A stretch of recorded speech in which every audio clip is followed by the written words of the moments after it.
আমরা এখন জানব ফটোশপের অত্যন্ত গুরুত্বপূর্ণ টুল ইরেজার টুল সম্পর্কে। ধরুন আমরা কোনো বিষয়ে ভুল করে ফেলেছি, তখন আমরা ইরেজার টুলের মাধ্যমে সেটির সংশোধনী নিয়ে আসতে পারি। অথবা যদি এমন হয় যে একটি ছবির কোনো একটি অংশ বাদ দিতে হবে, তখনও আমরা চাইলে বিভিন্ন রকম ইরেজার ব্যবহারের মাধ্যমে সেটির সংশোধিত অবস্থায় ফিরিয়ে আনতে পারি। ক্লোন স্ট্যাম্প টুলের নিচে যে টুলটি আছে সেটি হচ্ছে ইরেজার টুল। এর অভ্যন্তরে আছে তিনটি tool: eraser tool, background eraser tool এবং ম্যাজিক ইরেজার টুল। প্রত্যেকটি টুলসের বৈশিষ্ট্য কিন্তু আলাদা, বিষয়টির প্র্যাকটিক্যাল আমরা এখন দেখব। শুরুতেই সিলেক্ট করছি ইরেজার টুল। আমরা নতুন একটি ফাইল নিয়ে নিচ্ছি যে কোনো সাইজে। একটি ফাইল নেওয়ার সাথে সাথে আপনাকে জানতে হবে সেটির দুটি অংশ রয়েছে, একটি হচ্ছে ফোরগ্রাউন্ড এবং অন্যটি ব্যাকগ্রাউন্ড। এই সাদা কালারের উপরে আমরা যা করতে চাচ্ছি কিংবা যা করতে পারি সেগুলো কিন্তু ফোরগ্রাউন্ড। সাপোজ আমরা যদি ব্রাশ টুল সিলেক্ট করি, যে কোনো সাইজের ব্রাশ টুলের মাধ্যমে আমরা এখানে যে কোনো কিছু অঙ্কন করলাম, এটি কিন্তু ফোরগ্রাউন্ড কালার যেটি আছে নিচের দিকে আমরা লক্ষ্য করলে দেখব সেই কালারে হয়েছে। আমরা যদি ফোরগ্রাউন্ড কালার এখান থেকে চেঞ্জ করে নেই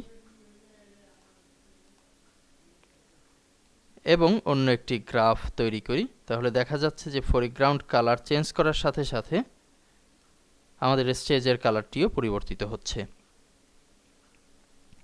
এখন আসা যাক ইরেজার টুলের মাধ্যমে আমরা কি করতে পারি। প্রথমে যে ইরেজার টুলটি আমরা সিলেক্ট করেছি, এটির মাধ্যমে আমরা ফোরগ্রাউন্ড কালারকে ডিলিট করে দিতে পারি কিংবা ফোরগ্রাউন্ডের অংশে যা আছে সেটিকেই ইরাজ করতে পারি, মুছে দিতে পারি। এভাবে আমরা যদি মাউসের লেফট বাটন চেপে ধরে যদি ড্র্যাগ করি, তাহলে ইরেজারের কাজ কিন্তু হয়ে যাবে। দেখা যাচ্ছে যে আমরা এই দুটি দাগের অনেকখানি অংশ কিন্তু ইরাজ করেছি কিংবা মুছে ফেলেছি। সেকেন্ড যে অপশনটি আছে সেটি হচ্ছে ব্যাকগ্রাউন্ড ইরেজার টুল। এটির মাধ্যমে আমরা যদি এখানে ড্র্যাগ করি, তাহলে ব্যাকগ্রাউন্ডের যে সাদা অংশ আছে এটিও ডিলিট হবে। একটু ট্রাই করে দেখছি। আমরা প্রথমে সাদায় একটু ড্র্যাগ করছি, দেখা যাচ্ছে যে ব্যাকগ্রাউন্ডের ট্রান্সপারেন্ট অবস্থা দেখা যাচ্ছে, অর্থাৎ কিছুই নেই। নর্মাল ইরেজার টুলে আমরা ফোরগ্রাউন্ডের কালার ডিলিট করেছি। এখন ব্যাকগ্রাউন্ড ইরেজার টুল সিলেক্ট থাকাকালীন অবস্থায় যদি সেই কালারের ওপরেও ড্র্যাগ করি, তাহলে সেই কালার তো ডিলিট হবেই, পাশাপাশি ওর যে ব্যাকগ্রাউন্ড আছে সেটিও ডিলিট হচ্ছে।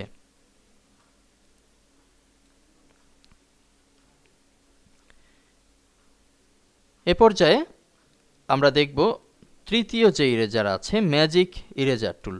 এর বৈশিষ্ট্য হচ্ছে এটি এক ধরনের কালারকে এক ক্লিকে ডিলিট করতে সক্ষম। সাপোজ এখানে আছে সাদা, আমরা যদি একটি ক্লিক করি তাহলে সব জায়গা থেকে সাদা কিন্তু ডিলিট হয়েছে, আর যে অংশগুলো থেকে ডিলিট হতে পারেনি সেই অংশগুলোকে আলাদা ক্লিক করতে হবে। এখন আমরা যদি এখানে ব্লু কালারটিকে ডিলিট করতে চাই, তাহলে এর উপরে ম্যাজিক ইরেজার নিয়ে এসে জাস্ট একটি ক্লিক করলেই চলবে। দেখা যাচ্ছে ব্লু কালারের পাশে শ্যাডো ছিল, সে কারণে শ্যাডোর অংশ রয়ে গেছে। আমরা যদি শ্যাডোর অংশে ক্লিক করি, তাহলে সেই শ্যাডোর অংশটিও কিন্তু ডিলিট হবে।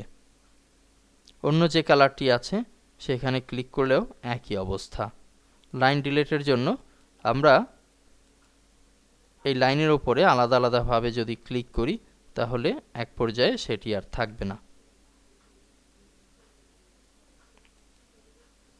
আশা করি এই এক্সাম্পলটির মাধ্যমে আপনারা ইরেজার টুলের বৈশিষ্ট্যগুলো সুন্দরভাবে বুঝতে পেরেছেন।